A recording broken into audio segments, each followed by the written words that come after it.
నమస్తే. తెలంగాణ రాష్ట్ర వ్యాప్తంగా మొత్తానికైతే ఆర్టీసీ కార్మికులు సమ్మెకు పిలుపునిచ్చారు. మార్చి 13వ తారీఖు రోజు ప్రభుత్వానికి ఆల్రెడీ సమ్మె నోటీస్ ఇచ్చారు. కాంగ్రెస్ ప్రభుత్వం మేనిఫెస్టోలో పెట్టిన విధంగా ఆర్టీసీని ప్రభుత్వంలో విలీనం చేయాలి, యూనియన్లను పునరుద్ధరించాలి, రిటైర్మెంట్ బెనిఫిట్స్ వెంటనే చెల్లించాలి, బాకీ ఉన్న 2 PRCలను వెంటనే చెల్లించాలని ఈ ప్రధానమైన డిమాండ్లతోటి సమ్మెకు మొత్తానికైతే గత అర్ధరాత్రి నుంచి సమ్మెకు దిగారు. మనం ప్రస్తుతం అయితే వేములవాడ పట్టణంలో ఉన్నాము. డిపో ముందు ఆర్టీసీ కార్మికులు ఉన్నారు, మహిళా ఆర్టీసీ కార్మికులు ఉన్నారు. వారితో మాట్లాడదాం, వాళ్ళ డిమాండ్ ఏంటి అనేది. అక్క నమస్తే, మీ పేరు చెప్పండి, మీరు ఏం వర్క్ చేస్తారు? నా పేరు ఏ స్వర్ణలత. నేను వేములవాడ డిపోలో కండక్టర్ గా విధులు నిర్వహిస్తున్నాను. ఎన్ని సంవత్సరాల నుండి చేస్తారు? 18 సంవత్సరాల నుండి చేస్తాను. ఓకే, మీరు ఏంటి మీ డిమాండ్స్ ఏంటి? సమ్మెకి ఎందుకు వెళ్ళారు? మేము ఎందుకు సమ్మెకి వెళ్ళామంటే మమ్మలను ప్రభుత్వంలో విలీనం చేయాలి, మాకు యూనియన్లు మళ్ళీ పునరుద్ధరించాలి, మాకు రావాల్సిన 2 PRCలు కూడా ప్రభుత్వం మాకు ఇప్పించాలి, కార్మికుల పైన పని భారాన్ని కూడా తగ్గించాలి, JBM ఎలక్ట్రిక్ బస్సులను ఆర్టీసీ వాళ్ళకే ఇప్పించాలి, కారుణ్యం మరియు అవుట్ సోర్సింగ్ కార్మికులను రెగ్యులైజేషన్ చేయాలి, ప్రజా రవాణాకు సరిపోయే కొత్త బస్సులను కొనాలని చెప్పేసి మేము ఈ రోజు స్ట్రైక్ చేయడం మొదలు పెట్టాము. అక్క మీరు చెప్పండి, మీ పేరు, మీరు ఏం వర్క్ చేస్తారు? నా పేరు KS లత. నేను వేములవాడ డిపో కండక్టర్ చేస్తున్నా.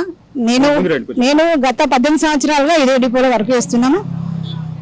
మాకు కాంగ్రెస్ గవర్నమెంట్, గత BRS గవర్నమెంట్ ప్రభుత్వ పాలనలో మాకు కాంగ్రెస్ గవర్నమెంట్ ఎలక్షన్ మేనిఫెస్టోలో ఏదైతే అంశాలను జోడించి ఆర్టీసీ కార్మికులకు మేము అండగా ఉంటాము, మీ యొక్క యూనియన్లను పునరుద్ధరిస్తాము, మీ పే స్కేల్ అమలు చేస్తాము, మేము ప్రభుత్వంలో విలీనం చేస్తామనే హామీలను ఇచ్చి ఇప్పుడు గవర్నమెంట్ ఫామ్ అయిన తర్వాత 2 సంవత్సరాల నుంచి మా యొక్క సమస్యలను పట్టించుకోకుండా సవతి తల్లి ప్రేమ చూపిస్తూ ఇప్పుడు మన గౌరవ ట్రాన్స్పోర్ట్ మినిస్టర్ గారు ఏమంటున్నారంటే, పొన్నం ప్రభాకర్ గారు ఏమంటున్నారంటే, ఇప్పుడు నివేదికలు రాగానే మేము వాటిని పరిష్కారం చేస్తామని అంటారు.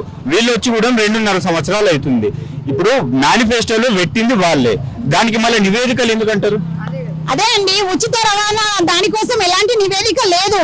మాకు వాళ్ళ మేనిఫెస్టోలో ఉన్న హామీలను అమలు పరచాలంటే మాత్రం నివేదికలు, కమిటీలు అంటే కేవలం ఆర్టీసీ ఉద్యోగుల యొక్క ఓట్లను క్యాచ్ చేసుకొని వాళ్ళను పిచ్చి వాళ్ళని చేసి వాళ్ళని మభ్యపెట్టి కాలయాపన చేసి కమిటీల రూపంలో మమ్మల్ని పని భారానికి గురి చేస్తున్నారు. మాకు ఎలాంటి యూనియన్ లేకుండా మా పైన యాజమాన్యం చాలా ప్రెషర్ పెట్టి మా శ్రమ దోపిడీ చేస్తున్నారు.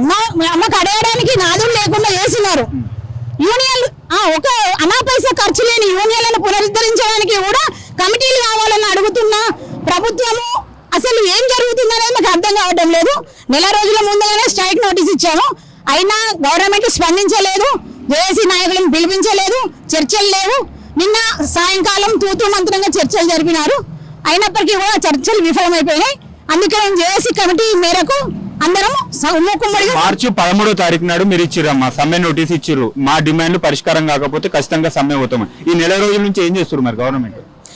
కాలయాపన చేయడము, కమిటీలు అని చెప్పుకుంటే కాలయాపన చేయడం, IAS అధికారులతోటి చర్చలు అని చెప్పి కాలయాపన చేయడం, ముఖ్యంగా జేఏసీ నాయకులకు ఎలాంటి పిలుపు మన ట్రాన్స్పోర్ట్ మినిస్టర్ గారితో కానీ బస్ భవన్ నుండి యాజమాన్యం తరఫున కానీ ఎలాంటి పిలుపు రాలేదు. కేవలం నిన్న సాయంత్రం మాత్రమే పిలుపు వచ్చింది, అది కూడా తూతు మంత్రంగా చేసి దాన్ని విఫలం చేశారు. అప్పుడు కూడా మాకు 4 వారాల గడువు కావాలని అడిగి వాళ్ళే మమ్మల్ని స్ట్రైక్ వైపు నెట్టేశారు. గవర్నమెంట్ మమ్మల్ని స్ట్రైక్ వైపు నెట్టేసింది. ఓకే, ఇవాళ స్టార్ట్ చేసారు అంటే ఎలా ఉండబోతుంది మరి? అంటే ఎన్ని రోజులు వేయాలనుకుంటారు? మా యొక్క డిమాండ్స్ నెరవేరే వరకు మేము వెనుకడుగు వేసే ప్రయత్నమే లేదండి.